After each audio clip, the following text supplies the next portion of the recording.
Hello and welcome to Military Mantra. In this interview, we have today Commander Vivek Kalia, who has served Indian Navy for more than 2 decades. So, in this interview, we'll try to understand his journey of joining Indian Navy, life within Indian Navy as a naval aviator, and his life after Indian Navy and various life lessons that he has learned over his service. So, welcome, sir, and thank you for coming on this interview today.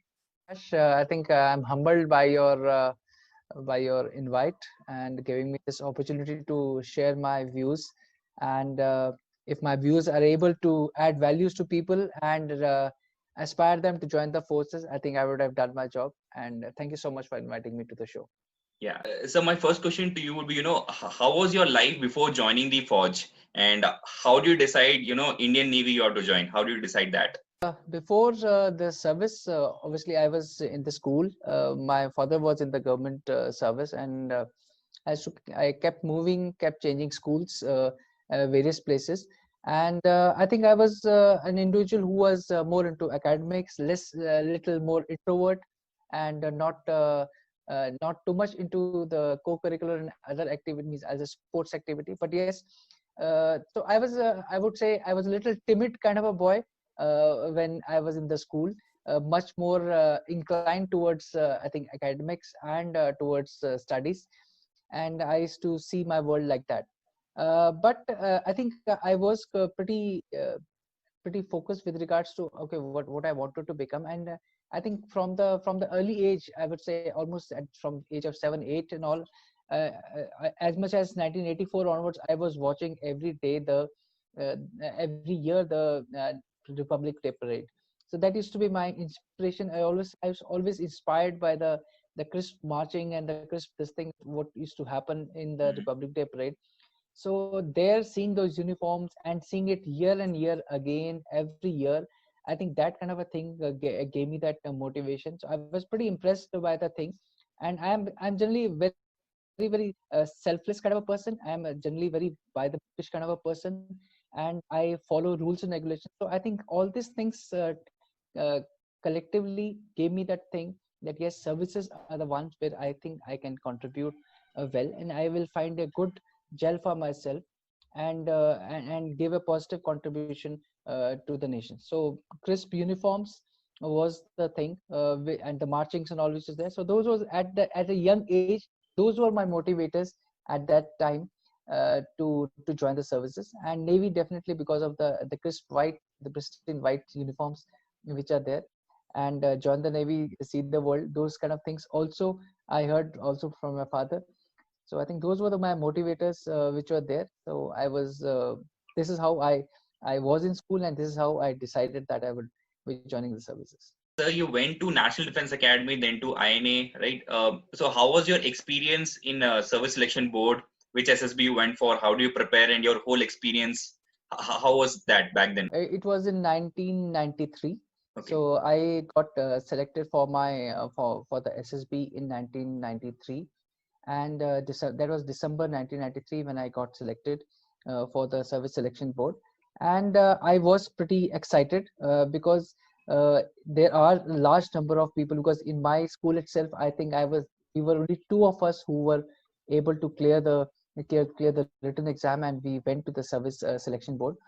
And Service Selection Board, again, I had not taken any. I was generally a good reader with regards to the general knowledge and awareness and all, because my father used to always instill in me that you should always remain yourself current with regards to these things. So that I think helped. I did not take any specific coaching to go to the Service Selection Board. I was coaching myself through learning from others, my seniors who were there in the school, and also through the I think imbibing the latest trends which were going on at that time, the issues on GK and all which were going on, where all the services are involved. So I was updating myself. I kept myself updated, and that's how I went to the Service Selection Board. Pretty confident that the things will be there. But as I said, I was little I was an introvert and little timid individual that time. So I was not a very physically very strong individual, I would say. So I went there, and I think as the Service Selection Board started its round for 5 days, and each activity, each event continued, and each day used to roll out new things in front of you. whether it is a group discussions or whether it is a group task, it's a team activity, which is there, or the interviews. I think each event kept on going, where I was pretty authentic in my responses and in my conduct during the service selection board, various activities which are there. I was putting in my best wherever the physical activities were required. And when it came to the actually the interview round, which is there, I think for me that was the turning point, because I came out so confident after the interview that whatever they had asked me, very truthfully, I had answered all the queries, and I was very much confident that yes, I have nailed it. So I think the interview and the response which I received from the interviewers, the people who were there, was very positive, and my answers myself were pretty authentic. And since I was updated with regards to what was happening around, I think I was pretty confident. And when the result came out, I think it was apt that I did get selection through the service selection board. Okay. So you didn't tell us, which board you went for, and how did you exactly prepare for these tests like psychology? Because you said you never went to any coaching. So what was your approach back then? See, I initially, when I had joined, I had applied for the NDA. So because I was in Jammu that time, Hmm. so all my coursemate and every classmates and all, so we applied for army that time. So I applied for as a this, because we were in a cantonment school. So army was the first choice. I gave an army this thing, and I went to the Allahabad service selection board Hmm. along with my classmates. And I, for the preparation part of it, I was going through the books, and I was doing this because whether it's psychological tests and all this, I was going through the books. I was reading through, solving those problems which are there, how you are supposed to, taking advice from some of the people who were there, some of my father's friends who were there in the army and all, some officers. I did take this thing, how to approach it. So everybody was generally guiding me with regards to that. Yet you have to be authentic, you have to be truthful. You cannot go tutored, because tutored people can easily get caught. So I read through the books for the psychological test. I read through the thing. I had some seniors who were there, from whom I took some guidance. I took some guidance from my father's friends who were there, about how the service selection board is tailored, and what are they looking at.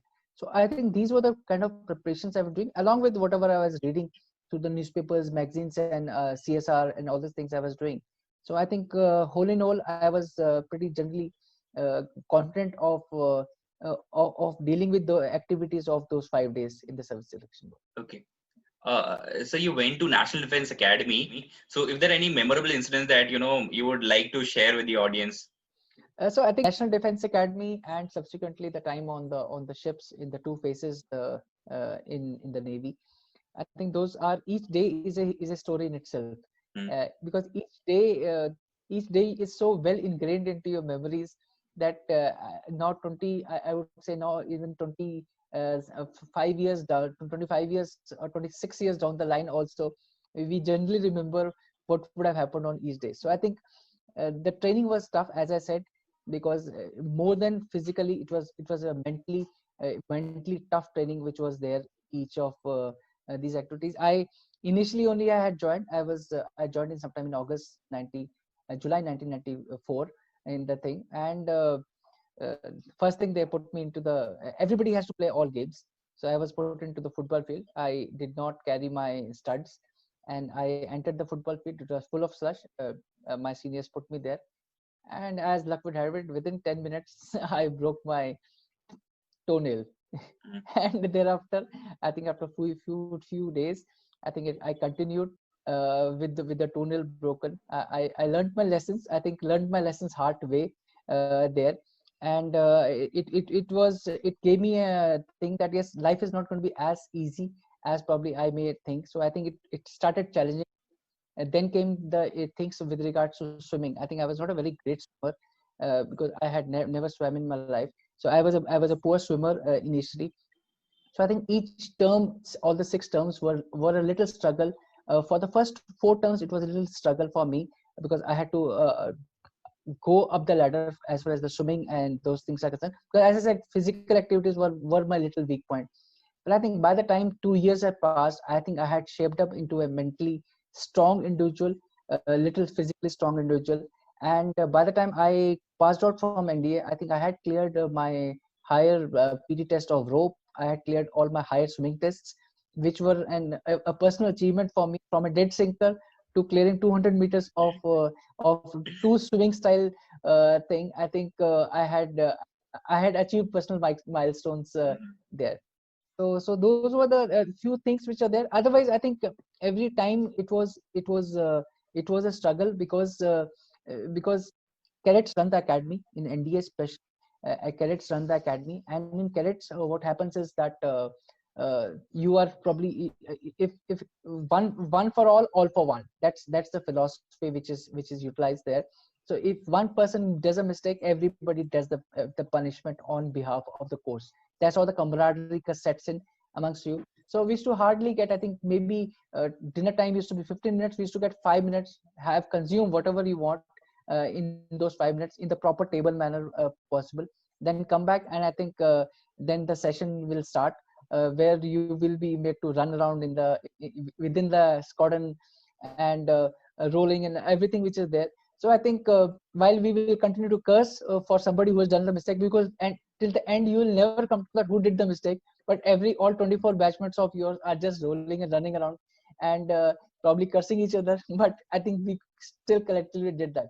I think that kind of things brought in so much of, I think, the togetherness, that still at 26 years down the line also, I think we're the thickest of the friends right now. I think we are the strongest of the bonds till now also. I was 17 that time. I'm 44 now, and we are the best of the friends till now. Those kind of a bonhomie, that kind of a camaraderie which set in at that particular time was those 3 years.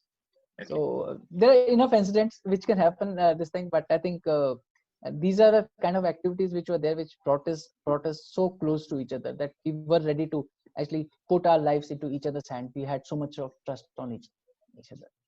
Sir, you were a naval aviator, basically an observer. So how does the life of an observer look like in terms of training process? So how does one go through that process? I know you would have gone to, I think, INS Garuda, the observer school. So how Yes. does the training process looks like for an observer? I think we have the pilots and observers in the naval aviation. So the pilots are obviously there to fly the aircraft, and observers are because in Navy the aircraft are more mission-oriented aircraft, whether it is for anti-submarine warfare, whether it is for electronic warfare, or it's for any other activities for the country support, and also all the mission-based aircraft.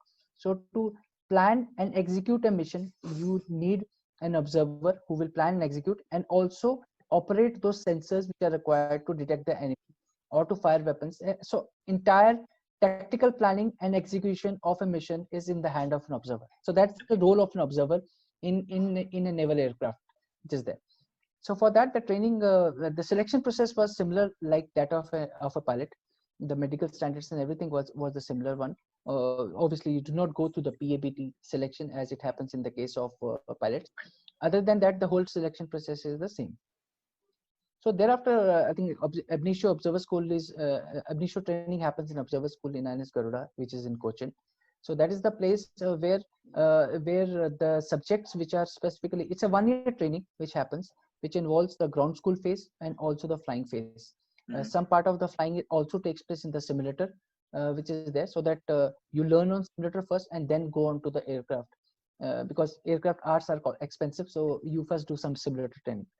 So the subjects and all which are generally covered it includes air navigation, airmanship, general the things of survival skills, aviation medicine, meteorology, some tactical information about the Navy, the naval aircraft, the missions which are going to be there.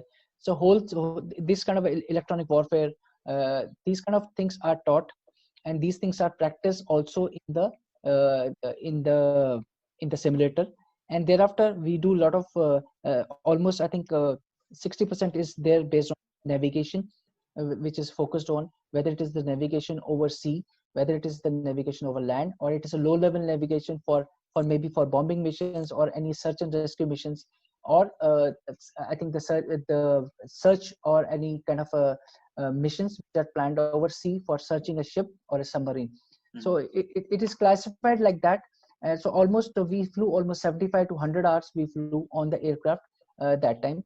So first we had the ground school. After finishing off a particular ground school, we were moving on to the simulator phase. Then we were moving on to a phase of the actual aircraft flying, which had the navigation sorties, which had the maritime reconnaissance sortie, or it had the low level navigation sortie.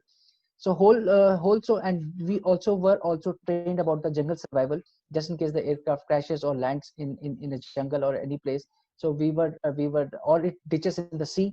What kind of a training is required for you, what kind of activities and drills you are required to do, so for to save yourself if you're in jungle or you are at ditching at sea. So you would have seen Top Gun and all those things where the people jump into the water. So that those kind of drills were regular. Every quarter you had to do those drills which are there, and every year you had to do the winching drill from the helicopter for rescue kind of thing.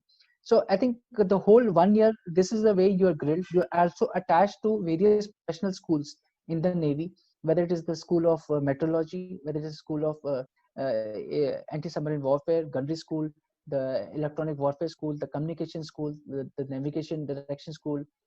We had missions on submarines to understand what the submariner thinks when the aircraft comes on top. To give a perspective from the other side, we were good, and we were taken to all the squadrons of the Navy to have a feel of which kind of aircraft Navy flies, so that when it comes to choosing for yourself at end of the course when you're awarded wings, which aircraft would you like to go and fly in, you can give an informed choice. So this is what it happens over the period of 1 year, and then you get your wings end of the 1 year. You give your choice with regards to which aircraft you want to fly, and depending on which squadron the vacancy is available, and matching it up with your merit, and that's how you get the aircraft. And you move on to the next phase, that's the operational phase of your career. From training you move on to the operational squadrons for performing your role, yeah, as an observer. Okay. Sir, you told us about, the roles and responsibility of an observer. How does, one day of your life look like in terms of routine? Any ideal day? Okay, any ideal day will look like, obviously, in the morning when you get ready for the office. First, you always go to, there's an air station. There's inside an air station you have the squadrons. So you will always have a briefing at the air station level. So 7:30 generally in the morning, 7:30 or 7 depending on which geography you are in, what time the sun rises, what time the planning. So around 7:30 in the morning, the whole station, the entire air crew will gather in the briefing room of the air station, and you will have a half an hour briefing where you will be briefed about the meteorology, what are the flying going to happen, emergencies will be discussed, you are medically checked, and then you come back to your squadron. So around 8 o'clock you come back to your squadron, and at 8 o'clock then you sit in the squadron briefing room. So now you sit in the squadron briefing room, you again go to the same things. Here the things less regard with regards to the Met, you will be discussing more with regards to what are the missions which are going to be flown that day. Again, very specific aircraft specific emergencies will be discussed, and they will be deliberated. Any viewpoints that are there will be told by the squadron instructors to the air crew. And once this activity is over, we generally move on to the breakfast room to have a pre-flight meals. You check yourself, obviously a day before you would have generally checked yourself that whether you're planned for a mission or not.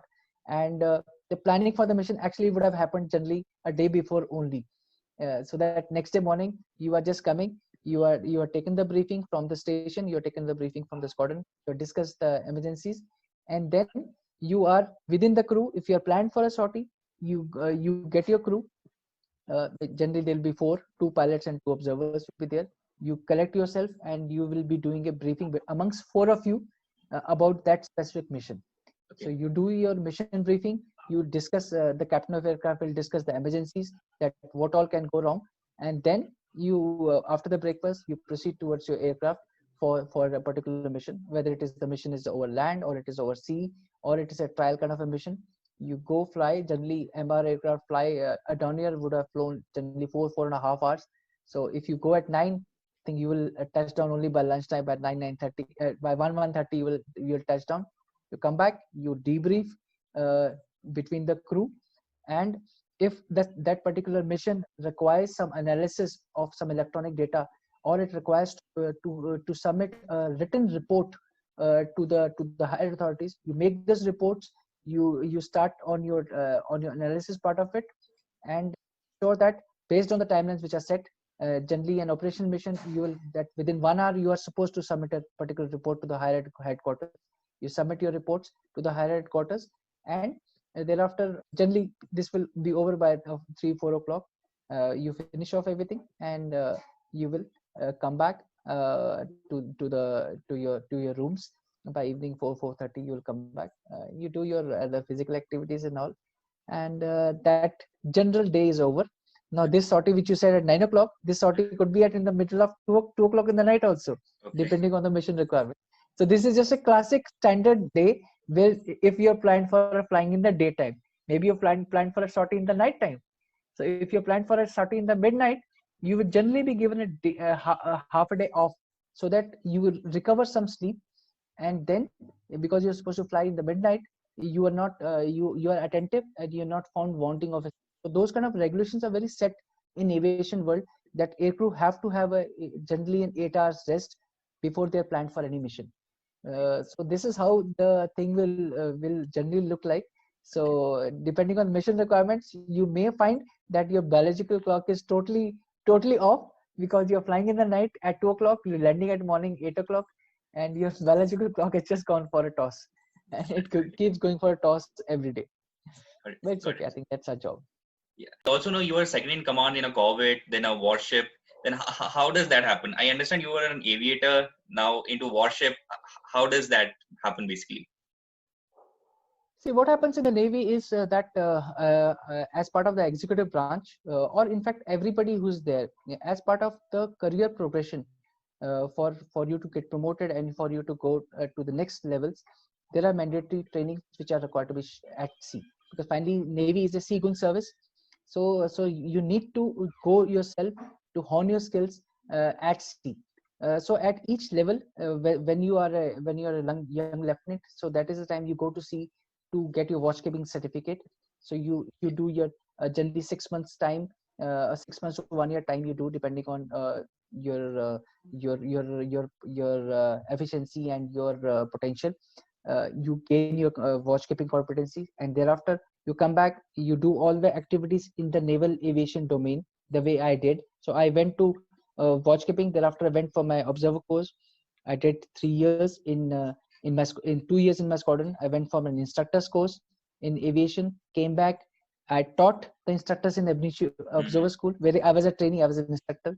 I did some 2-3 more tenures in aviation, gave my this thing. And then after, when I was almost 13 years of seniority, that was a time for me to jump rank from one rank to the other. So I had to go to this. As part of my progression plan, I was given an opportunity to go as a second in command of a missile corvette, which was a great opportunity at that moment of time, because missile corvettes are the amongst the frontline warships, and the pace of work and the kind of work is much. That's how the second in command tenure came to me in 2010, when I went for first time as second command of a missile corvette. So this is how from aviation, as a naval aviator, every naval aviator has to go and undertake either a command or as a second in command tenure on board the ship, generally at 12th or 13th years of service, to shift rank from one rank to the other. Okay. If you could also tell us, how was your first experience in the ship? Because there are a lot of different things that happens on a ship. You get acclimatized to it. So how was your first experience when you went on a ship? On a ship, first time when I went on a ship, obviously it was at a much younger age, because as part of the training itself, that I went on the ship in 97 when I went on board NS Krishna, that training ship which was there. So that was part of the initial training. As a cadet I went. So obviously that's the first ever time you're going on a ship. You have no idea about it, and the ship's life is a little different. It may look easier, or this thing, it may look very glamorous to the people outside, but ship life, ship routine is much more different, because ship, you follow a watch system. You are put on a 4 watch system, and you are in a basically you are in a 3 watch system, and so every 8 hours your duty will come. So Mhm. every 8 hours your duty will come, and in between those 8 hours are not free. So while you will be on watch for 4 hours, but the remaining 8 hours when you have to come back, you will be involved in some of the other exercise. So it keeps you busy. It keeps you extremely busy, and obviously you have to acclimatize first of all with regards to the rolling and pitching of the sea. I was not used to that, so I did take my time to get acclimatized to the rolling and pitching motion of the sea, which was there. But yes, after I gained I think a little confidence and got acclimatized. Thereafter, I think it was okay. There's not an issue much.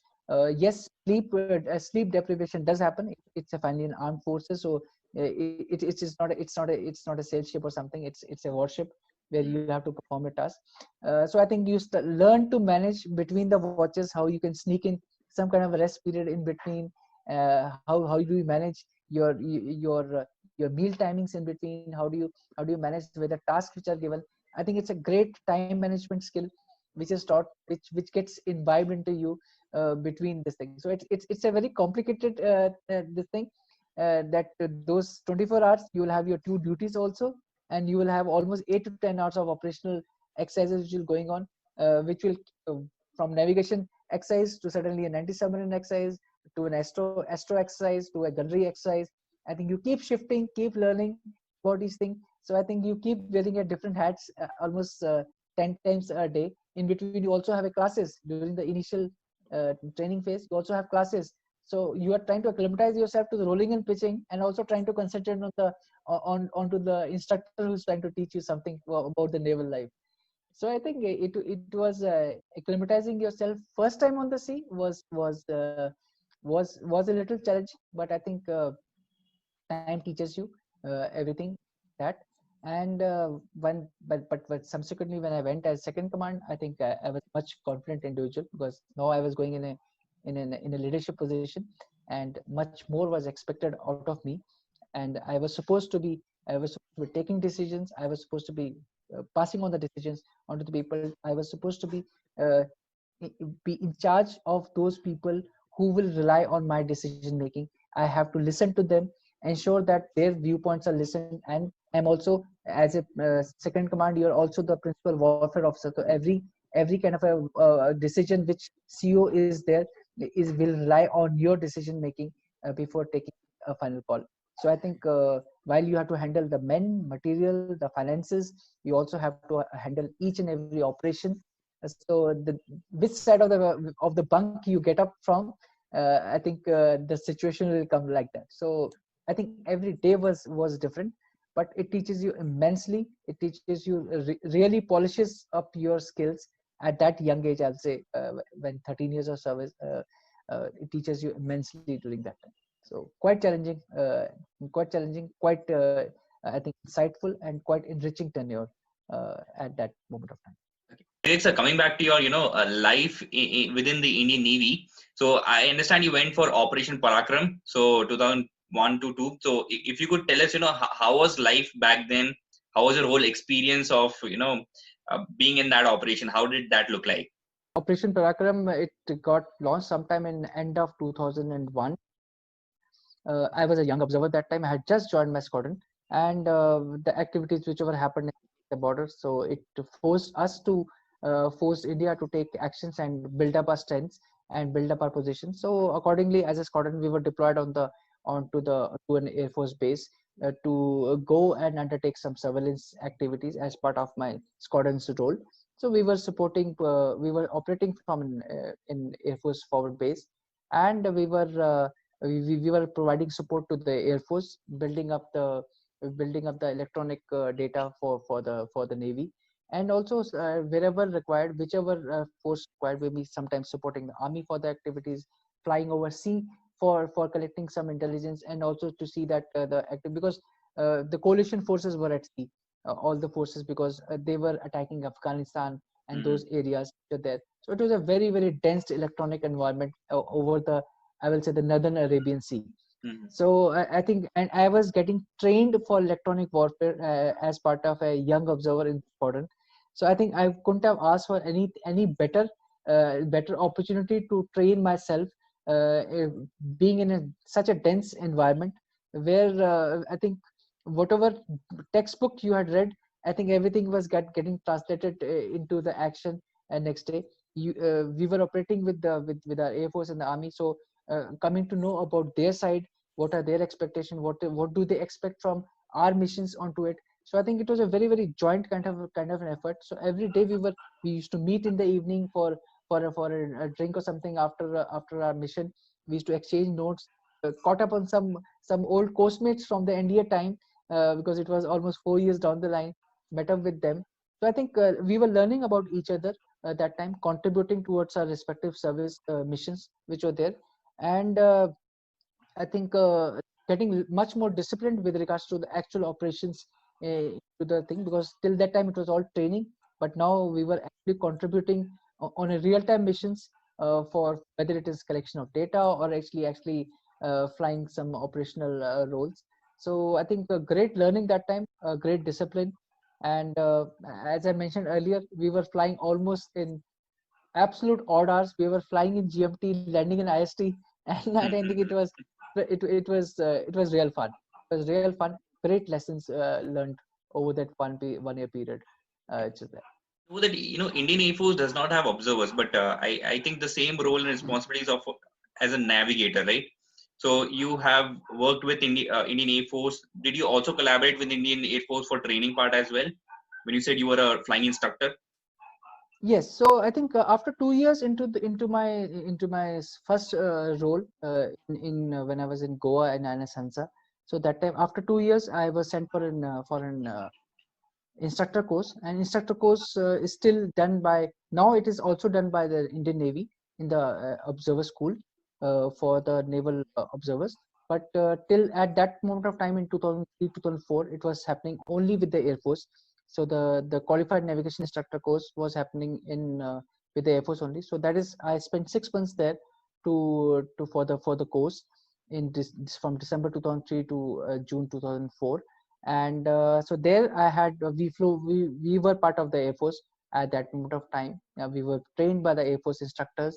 We were flying the Air Force aircraft, learning about and honing our navigation skills, the astro skills, the skills of low level navigation, and also the teaching skills. Basically, the whole book used to be given to you. So how the course takes place is that the instructor will just uh, give you the introduction of a particular subject, thereafter distribute that whole subject amongst those 7 8 batchmates of yours, and you have 2 to 3 lectures to take.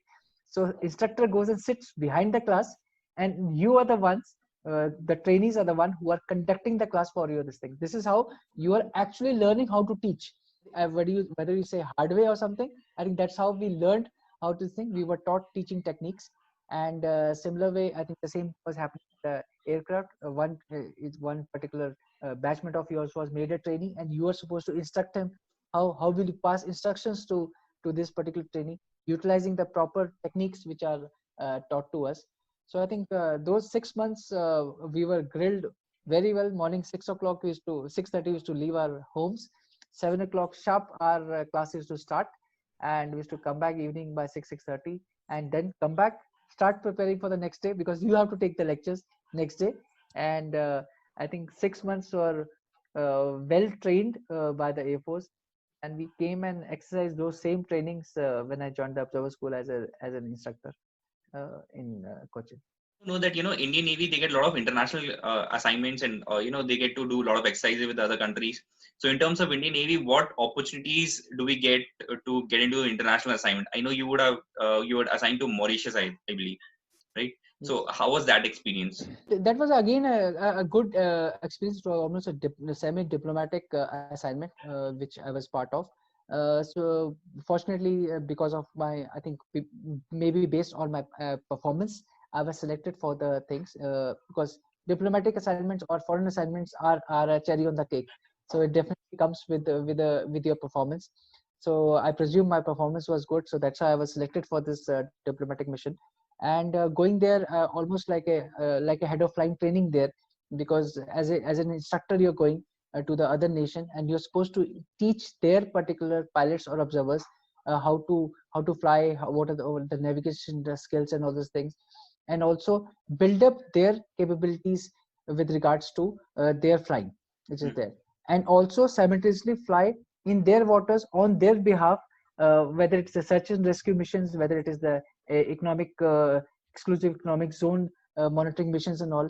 So I think you're doing training also, you are also doing this thing, and you're meeting up with a lot of other foreign nationals. You are learning about a lot of international diplomatic things which are there, because you are assigned along with the Indian High Commission there. So you're meeting with the foreign service people there. You're meeting with the counterparts in the Mauritius Police Force, which we were part of it, understanding their this thing. I think the whole horizon grows up so much that just from not only from Indian Navy perspective, you are now looking at the international perspective there. You're also getting the diplomatic perspective from the High Commission side when you're assigned, we are attached to them. So I think those 2 years was also a good time with the family, because Mauritius is a beautiful place to be there. And I think whole and whole, I think professionally also you're satisfied, personally you're also satisfied. And end of 2 years, I think I was a much more, I think, informed individuals as far as a professional and a naval observer and a naval aviator was concerned. Okay. Yeah. So if you could, tell us 3 life lessons that you have learned from, Indian Navy, which you still cherish or use in your civil life. Any 3? The first and foremost lesson which I have learned from this thing is, which I still use, is always putting my organization first, always and every time. I think that has been ingrained so much well into me over 21 years, which I spent in the service, and 4 years in training, 25 years in total, is that always putting my service above me. So as the saying says, that your interest comes or second always to the nation. So I think here it is less of a nation, it is more of organization. So when I've changed organization, I still put my organization interest before my interest. So that's how I am able to give my, I think, more than my 100% when I work. So that is one thing which is very clear. Second thing is about adaptability. Adaptability is, I would say, is because in the services, almost every year or 2 years, we were changing assignments, we were changing roles. Sometimes you were trained for those roles, sometimes you were learning on the role and then giving the 100%. That's how the growth happens. So I had a fantastic run of 21 years in the service. I was from the surface navy. I became a observer, aviator. I became an instructor. I thereafter went as head of training, flying training in Mauritius, a broad appointment. I went for a second in command of a corvette. I did a staff college. Thereafter came back, became director HR of naval aviation. Went of a second command of a larger warship, then commanded my own warship, and then became director procurement. So you see what is the kind of role change has taken place over those 21 years. So if you do not adapt to those roles, you will find yourself a misfit, because those roles are not going to be for 5 years. Their roles are going to be only for 1 year. So you have to learn quickly, perform, and then grow and contribute towards the organization. So I think adaptability is one thing which I would say, which is very much required. Other things about the virtues which I'll say, that I always I am taking forward, that's the integrity, honesty, those kind of virtues there. And so that I will not say as a this thing, because I think they are ingrained as a virtues into me that I continue to use. The last thing is about, I'll say, is decision making, and I'll say agility in decision making, because you take informations from the people who are, if you are in a decision making role, you take information, you take the input from people, and thereafter you are supposed to make an informed decision. Now, because the buck stops with you, whatever decision you take in service, people are going to follow, and obviously once you take it here in a leadership assignment, again people are going to follow. So doing an informed decision making and doing an agile decision making, it means if you're generally clear, say 80-90% you're clear of the fact of the matter, you give a decision and thereafter course correct it as you go along. But if you keep procrastinating over the decision that, okay, until I get all inputs, I will not move forward from it, it doesn't work. Because sometimes you may lose a deal in a business situation until if you wait for all inputs to come in. So I think agile decision making is very important. Is there perfection is important, but I think agility is more important than perfection In the majority of situations, yes, some situations are important. So I think decision making with agility is my third input, which I would like to get. Got it, sir. Sir, my question is regarding the leadership, sir. First, being commanding a ship in Navy, and then you are commanding, you are working in a corporate world. So how that leadership changes as a naval officer, then working in a corporate world? Yes, so I think the leadership always, I think leadership definition always remains same at both the places. Yes, little working style changes from the services and to the corporate world because little adaptabilities with regards to services, because the working environment is little different. The expectations are little different from you. There are situations which require your life and death situations are there. So sometimes you expect people to be little more obeying to you and listening to you and ensuring that there's no countermanding of orders. So situations are like that, where when you say something you expect people to follow. Okay, so that's the kind of thing. Otherwise, the virtues of a leader which is there, which is integrity, which is honesty, with regards to the perseverance and the time management, decision making, all those virtues which are there as a leader in the services remain same outside also. Only, as I said, the style changes.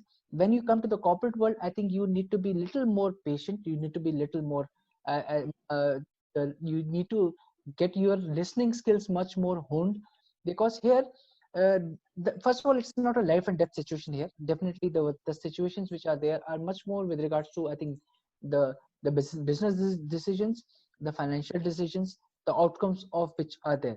So I think people expect that kind of an informed decision making takes place, which happens in services also, that it is informed decision making takes place where you take opinions of it, but sometimes it is your final decision which goes ahead and people do not question it. But here I think you should expect that people will question you. People are, till the time they're not satisfied with your answer, they will not give a kind of a concurrence or go ahead. So I think you need to be much more collaborative in your approach before you go to your team with regards to any decision you're taking, anything you're taking with regards to any activities which you are doing. So I think they it is an expectation which is there. So I think those kind of a thing, collaboration is much higher required, patience is required, much higher listening skills are required out here, and you should be able to justify your actions to the team, because if they're not convinced, you'll get a lesser I'll say lesser percentage of output from their side. So if you want to achieve your business goals and organization goals, you need to take them along. Yes, you need to take in services also along here. Since it's not a life and death situation, you need to justify well to your team to ensure that they are aligned and they provide the output, and you collaboratively work towards the organization goals. Okay. If a person is a follower, then how can he be a leader in future, sir? See, it is, I think leadership is a matter of every day. You will find that in your respective domain, you will always have some decisions to take. You may be a follower. Obviously, you may not have people below you to take those actions, but you will have certain decisions to take at your level. So those small activities which you are required to do at an individual contributor level also are the ones which are adding towards your leadership skills. Whether it's your reading habits, it's your habits with regards to taking giving in inputs to some place, informed inputs which are there. It is your decision making which is exercised in it. Listening skills definitely, when you're there. Your communication skills, when, let's say, as an individual, as a team leader, if I'm telling my team member to give a presentation, it's an opportunity for him or her to step up and give that particular presentation, to prepare for it.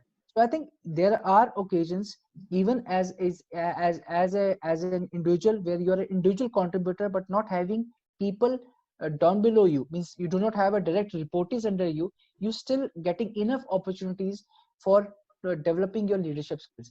And then it's a matter of an opportunity. When you get an opportunity, please utilize all the skills which you have learned and developed over those few years to put them into action and exercise your leadership. So my one last question to you, a lot of aspirants, defense aspirants will be watching this interview. What will be your message to defense aspirants? There are a lot of people who try for armed forces, doesn't make it.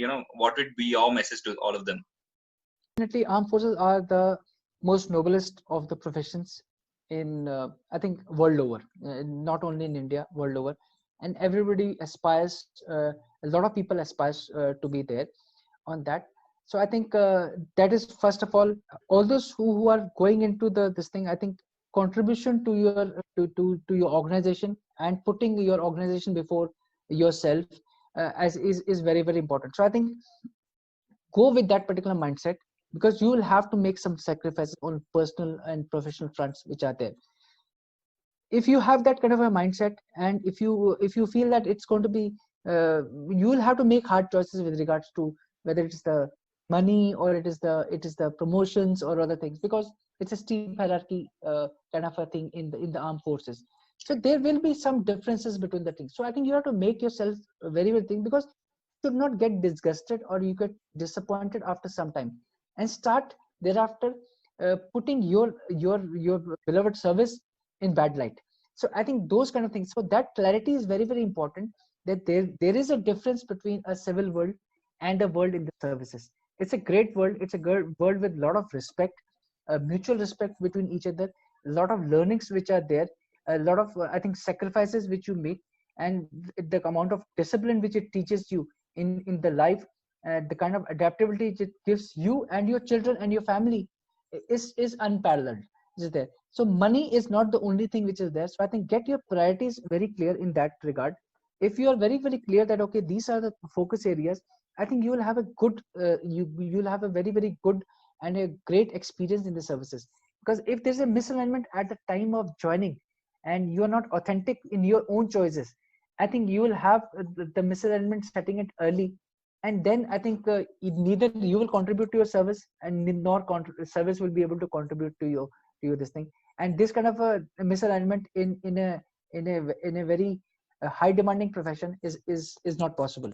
So I think you have to be very clear what you're choosing for, and make informed decisions, and just don't follow the crowd and go there, because better the alignment, you will have a much satisfying tenure, much more contributing tenure in the armed forces, as compared to anybody who's just joined because he did not get anything else. So I think the disappointment will set in much before. So I think better that align yourself, and then you'll have a great stay in the armed forces, and your contributions will be very, very valuable. Otherwise, nation service to the nation, I think you can do anywhere.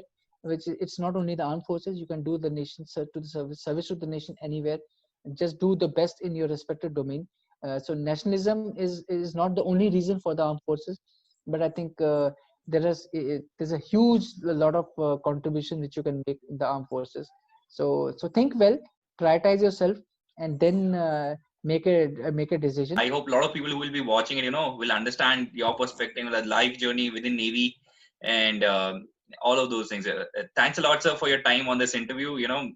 And hope a lot of people, learn from your experience and the words that you just said here. So thanks again, sir, and Jai Hind, sir. Thank you so much. Humbled by your invite, and I think I'm happy if my words, my whatever experiences can add value and help people in choosing wisely in this thing. Thank you so much, Akash.